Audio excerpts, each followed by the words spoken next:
शिष्ठाईसाठी मणिमल्लाकडून आलेल्या शर्भानन याला काय उत्तर द्यायचे हे मी स्वतः तुम्हाला सांगायला आलो आहे।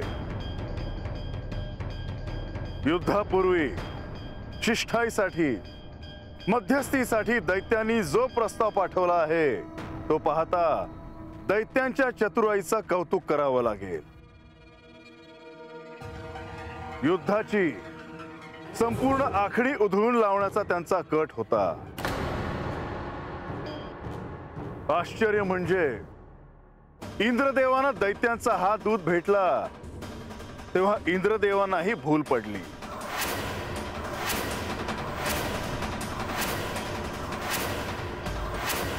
जर मी स्वतः इथे आलो नसतो तर देवसेना एका कटाचा बळी ठरली असती। क्षमा असावी देवा। देवा, ह्या युद्धात अंतिम निर्णय आपलाच असणार आहे। मणिमल्लांचा काय प्रस्ताव होता आणि त्यावर आपण काय निर्णय घेतला आहे सांगतो। पण मला त्याआधी काही सांगण्याची अनुमती असावी। आपण कैलासातून इथवर आलो आहोत ते युद्धासाठी, दैत्यांचा पूर्णपणे निपात करण्यासाठी। आता कसलीही शिष्टाई स्वीकारू नये असं मला वाटतं।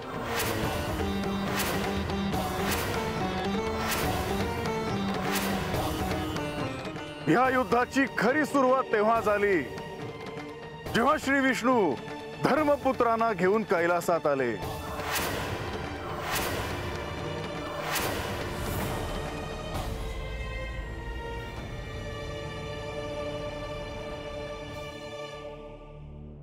मणि आणि मल्ल या दोघा बंधूंनी सगळीकडे अन्याय, अत्याचार, विध्वंस चालवला आहे। तुमचे नावही घेता येऊ नये आणि कुणीच काही करू नये असे का? कैलासातून संपूर्ण देवसेना विमान मार्गाने इथवर आली ती युद्धासाठी।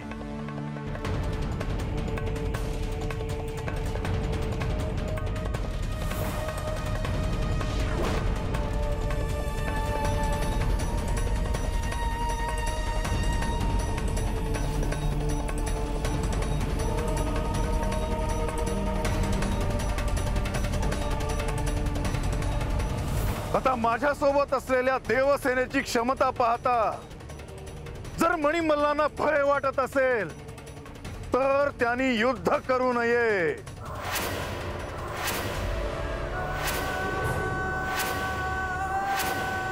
शर्भानन, माझा संदेश मणिमल्लांना दे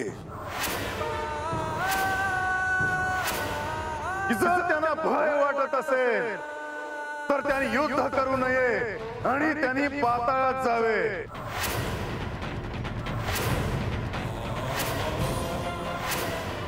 अन्यथा माझ्या हातून त्यांचा वध होईल हे निश्चित।